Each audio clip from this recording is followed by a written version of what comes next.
ദൈവത്താൽ വഹിക്കപ്പെടുന്നു, യൗവനം മുതൽ വാർദ്ധക്യം വരെ. പിതാവും പുത്രനും പരിശുദ്ധ റൂഹായുമാകുന്ന സത്യേക ദൈവത്തിൻ്റെ വലിയ തിരുനാമത്തിൽ തനിക്ക് സ്തുതി. എന്നെ കേൾക്കുവാൻ സർവശക്തനായ ദൈവം വീണ്ടും ഇടയാക്കുന്ന എല്ലാ അനുഗ്രഹിക്കപ്പെട്ട പ്രേക്ഷകർക്കും കർത്തൃനാമത്തിൽ എൻ്റെ ഹൃദയംഗമായ സ്നേഹവന്ദനങ്ങൾ. ദൈവഹിതമെങ്കിൽ ഇന്ന് നിങ്ങളോടൊപ്പം പങ്കുവയ്ക്കുവാൻ ആഗ്രഹിക്കുന്നത് ദൈവത്താൽ വഹിക്കപ്പെടുന്നു, യൗവനം മുതൽ വാർദ്ധക്യം വരെ എന്ന വിഷയത്തെപ്പറ്റിയാണ്. കഷ്ടദിവസങ്ങൾ വരും മുമ്പേ നിന്റെ സൃഷ്ടാവിനെ ഓർത്തുകൊള്ളുക. പ്രിയ സഹോദരീ സഹോദരന്മാരെ, കണ്ടതും അനുഭവിച്ചതുമായ കാര്യങ്ങളാൽ അത്യന്തം അലിഞ്ഞ ഒരു ഹൃദയത്തോടെയാണ് ഇന്ന് ഞാൻ നിങ്ങളുടെ മുന്നിൽ നിൽക്കുന്നത്. 88 വയസ്സുള്ള രോഗശയ്യയിലായിരുന്ന ഒരു ശ്രേഷ്ഠ വനിതയെ സന്ദർശിക്കാൻ പോയ ആ നിമിഷങ്ങൾ മനുഷ്യജീവിതത്തിൻ്റെ നൈമിഷികതയെക്കുറിച്ചും വാർദ്ധക്യത്തിൻ്റെ അനിവാര്യതയെക്കുറിച്ചും ഓരോ ആത്മാവിനോടുമുള്ള ദൈവത്തിൻ്റെ വിളിയെക്കുറിച്ചുമുള്ള വലിയൊരു വെളിപാടായി മാറി. ഞാനവിടെ എത്തുന്നതിന് തൊട്ടുമുമ്പ് അവർ വീഴുകയും ആശുപത്രിയിലേക്ക് മാറ്റപ്പെടുകയും ചെയ്തിരുന്നു.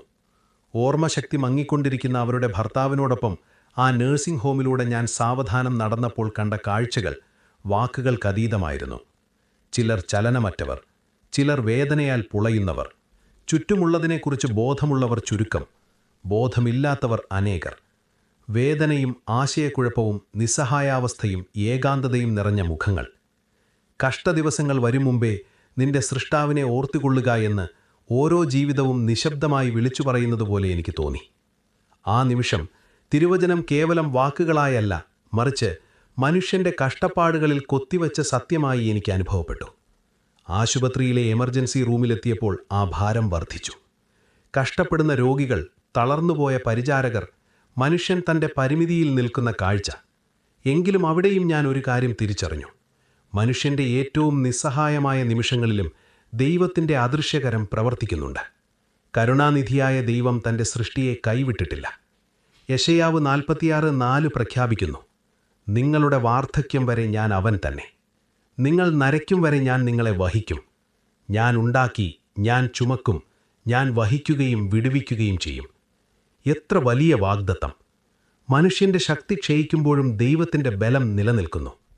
എന്നാൽ എൻ്റെ ഹൃദയത്തെ മഥിച്ച ചോദ്യം ഇതായിരുന്നു: ഇത്തരമൊരു വേദനാജനകമായ അന്ത്യം ഒഴിവാക്കാൻ വഴിയുണ്ടോ? സമാധാനത്തോടെ ജീവിതം പൂർത്തിയാക്കാൻ ഒരു പാതയുണ്ടോ? വിശുദ്ധ ഗ്രന്ഥം ഇതിന് വ്യക്തമായ മറുപടി നൽകുന്നു. സഭാപ്രസംഗി 12:1 നമ്മോട് പറയുന്നു, നിന്റെ യൗവനകാലത്ത് നിന്റെ സൃഷ്ടാവിനെ ഓർത്തുകൊള്ളുക. ഇത് വെറുമൊരു ഉപദേശമല്ല, ഇതൊരു ദൈവീക പരിജ്ഞാനമാണ്. ജീവിതത്തിൻ്റെ തുടക്കത്തിൽ തന്നെ ദൈവത്തിൽ വേരൂന്നിയ ഒരു ജീവിതം, സത്യത്തിലും നീതിയിലും സ്നേഹത്തിലും അനുസരണത്തിലും കെട്ടിപ്പടുത്ത ജീവിതം, വാർദ്ധക്യത്തിലും സ്ഥിരതയും ജ്ഞാനവും സമാധാനവും നൽകുന്നു. ദൈവത്തോടൊപ്പം നടന്ന ഹാനോക്ക്, അബ്രഹാം, ഇസഹാക്ക്, യാക്കോബ്, മോശ, ഏലിയാഹ്, എലീശ, പരിശുദ്ധ ദൈവമാതാവ് തുടങ്ങിയവരുടെ ജീവിതം വചനം നമുക്ക് കാണിച്ചു തരുന്നു. അവരുടെ ജീവിതം കഷ്ടതകളിൽ നിന്ന് വിമുക്തമായിരുന്നില്ല, എങ്കിലും അവർ ദൈവകൃപയാൽ വഹിക്കപ്പെട്ടു.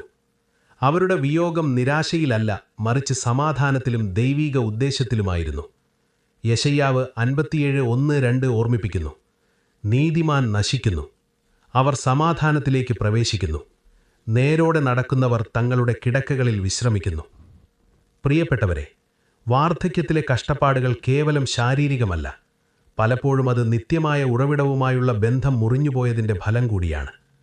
എന്നാൽ അച്ചടക്കത്തോടും ഭക്തിയോടും കൂടെ യൗവനത്തിൽ ജീവിക്കുമ്പോൾ, സ്നേഹത്തിൽ നടക്കുമ്പോൾ, വിദ്വേഷവും കലഹവും ഒഴിവാക്കുമ്പോൾ നമ്മുടെ അവസാന നാളുകൾ പശ്ചാത്താപത്തിലല്ല, മറിച്ച് സമാധാനത്തിൽ അവസാനിക്കും.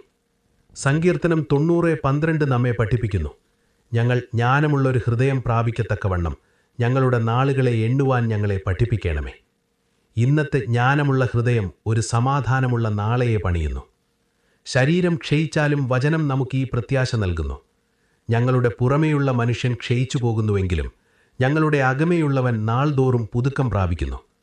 കർത്താവിൽ വിശ്വസിക്കുന്നവർക്ക് വാർദ്ധക്യം ഒരു ശാപമല്ല, അത് മഹത്വത്തിലേക്കുള്ള മാറ്റമാണ്. നമുക്ക് പ്രാർത്ഥിക്കാം.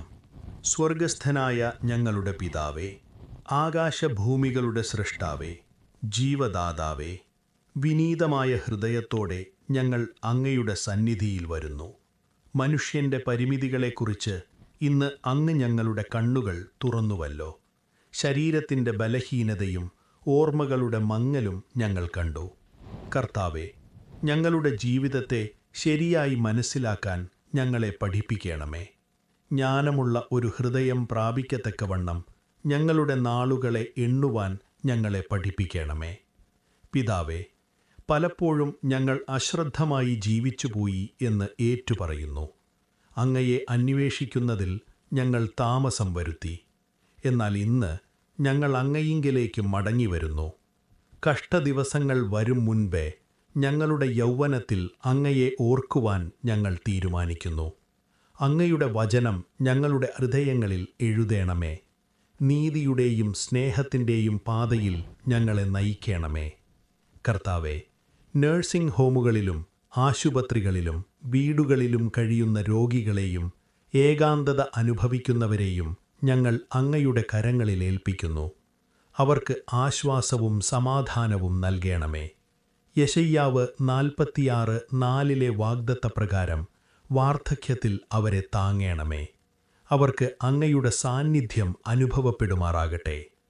അവരെ പരിചരിക്കുന്ന നഴ്സുമാർക്കും ഡോക്ടർമാർക്കും കുടുംബാംഗങ്ങൾക്കും ദൈവീക ചൈതന്യവും പുതിയ ബലവും നൽകണമേ.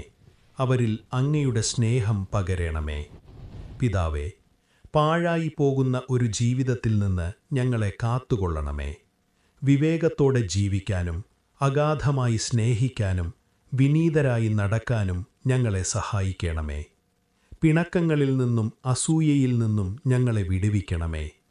ഞങ്ങളുടെ പുറമേയുള്ള മനുഷ്യൻ ക്ഷയിക്കുമ്പോഴും അകമേയുള്ളവൻ പുതുക്കം പ്രാപിക്കുമാറാകണമേ. വാർദ്ധക്യത്തെക്കുറിച്ചുള്ള ഭയം മാറ്റി അങ്ങയുടെ നിത്യരാജ്യത്തെക്കുറിച്ചുള്ള പ്രത്യാശ നൽകണമേ. ഞങ്ങൾ ഈ ലോകം വിട്ടുപോകുമ്പോൾ അങ്ങയുടെ വിശുദ്ധന്മാരെ പോലെ സമാധാനത്തോടെ അങ്ങയുടെ സന്നിധിയിൽ വിശ്രമിക്കുവാൻ ഞങ്ങൾക്ക് കൃപ നൽകണമേ. അങ്ങയുടെ മാറ്റമില്ലാത്ത സ്നേഹത്തിനായി ഞങ്ങൾ നന്ദി പറയുന്നു. ഞങ്ങളുടെ ആയുഷ്കാലം മുഴുവൻ സന്തോഷിക്കുവാൻ തക്കവണ്ണം അങ്ങയുടെ കരുണയാൽ ഞങ്ങളെ തൃപ്തരാക്കുമാറാകണമേ. ഞങ്ങളുടെ ജീവിതങ്ങളെ അങ്ങയുടെ കരങ്ങളിൽ സമർപ്പിക്കുന്നു. പിതാവിൻ്റെയും പുത്രൻ്റെയും പരിശുദ്ധാത്മാവിൻ്റെയും അതിപരിശുദ്ധമായ നാമത്തിൽ തന്നെ. ആമേൻ.